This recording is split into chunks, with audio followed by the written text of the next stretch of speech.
참을 수 없는 존재의 가벼움, 밀란 쿤데라. 참을 수 없는 존재의 가벼움은 우연의 연속으로 시작된다. 테레사가 사는 마을에 우연히 병이 나돈다. 토마스가 일하는 병원에도 우연히 과장이 아파 토마스가 우연히 대신 가게에 가게 된다. 그 마을에서 우연히 시간이 남은 토마스가 우연히 테레사가 일하는 레스토랑에 들어간다. 그리고 그가 앉은 테이블은 우연히 테레사 담당이었다. 그렇게 우연히 연속적으로 6번 일어나며 프라하의 외과 의사인 토마스는 시골의 레스토랑 종업원인 테레사를 만난다. 우연의 폭격, 그것이 이들의 사랑의 시작이었다. 누구나의 사랑처럼 말이다. 토마스와의 만남을 운명이라고 생각한 테레사는 고향을 떠나 그를 찾아간다. 그녀가 명함 한 장을 들고 토마스의 아파트 문턱을 넘어섰을 때 뱃속에서 꾸르륵 소리가 난다. 그를 만날 설렘에 아무것도 먹지 못했는데 만나자마자 꾸르륵 소리부터 들켜버린 것이다. 토마스는 테레사를 위로하고 그녀에게 큰 위안을 준다. 이 감정적이고 우연적인 순간은 테레사에게 더욱 강한 인연으로 다가왔고 토마스와의 관계에 몰입하게 되는 계기가 된다. 이후 두 사람은 프라하에서 함께 살게 된다. 그러나 토마스는 자유연애주의자였다. 그는 전처와 이혼하며 깨달은 바가 있었다. 자신은 한 여인 곁에서 계속 살도록 태어나지 않았다는 것이었다. 테레사와 살면서도 그는 이 여자 저 여자를 만나며 가벼운 삶을 이어간다. 화가인 사비나와도 그렇게 자유로운 교제를 한다. 사비나 역시 연인이 있었는데 그는 프란츠였다. 프란츠는 순수한 철학자이자 교수로서 사랑을 이상적으로 생각하여 사랑하는 사람을 통해 자신의 철학적 신념을 실현하려고 하지만 사비나는 프란츠와의 관계를 그다지 심각하게 여기지 않는다. 토마스는 그것을 에로틱한 우정이라고 부른다. 그리고 생각한다. 여자와 잔다는 것과 여자와 잠든다는 것은 두 가지 상이한 열정일 뿐만 아니라 정반대의 열정이라고. 그런 그를 지켜봐야 하는 테레사는 질투와 체념을 오가며 고통스러워한다. 한편 소련군의 탱크가 프라하의 봄을 쳐부수기 위해 밀려들자 토마스와 테레사는 스위스로 탈출해 취리히에서 살아간다. 체코를 떠나면 토마스의 연인들로부터도 벗어날 수 있을 거라 믿었던 테레사는 그가 이곳에서도 사비나를 계속 만나고 있다는 사실을 알고 절망한다.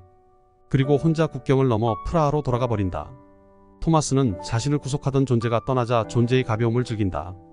그에게 테레사와의 사랑은 아름답지만 힘겨운 것이었다. 계속 무엇인가를 비밀로 해야 했고 은폐해야 했으며 거짓말하고 보상해야만 했다. 그녀를 기분 좋게 해주기 위해 노력해야 했고 계속 자신의 사랑을 증명해야 했으며 그녀에게 죄책감을 느끼고 변명하며 용서를 빌어야 했다. 토마스는 이제 그 모든 부담이 사라지고 오직 아름다움만이 남았다고 생각한다.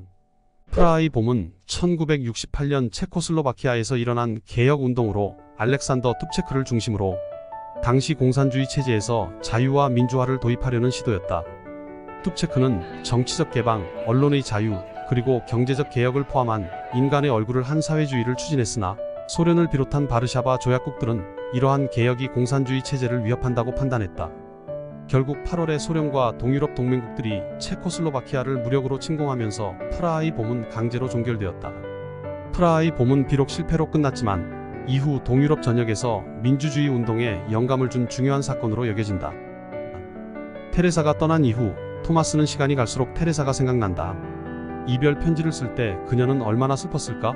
토마스는 괴로움에 잠긴다. 러시아군 탱크의 수백 톤짜리 쇳덩이들을 모두 합쳐도 동정심의 무게에 비하면 아무것도 아니라고 생각하며 토마스는 무거움이 같이 그 메시지를 좇아서 프라하로 돌아간다.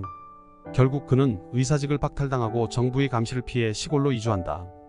토마스는 집단 농장에서 트럭 운전사로 일하며 테레사와 함께 행복하게 살아간다.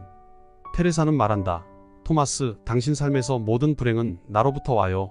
당신은 의사가 천직이었는데 나 때문에 당신은 밑바닥으로 떨어졌어요. 그녀의 말에 토마스는 오히려 천직이 없으니 가볍고 자유롭다고 했지만 평화롭게 지내던 둘은 함께 교통사고를 당하며 세상을 떠난다.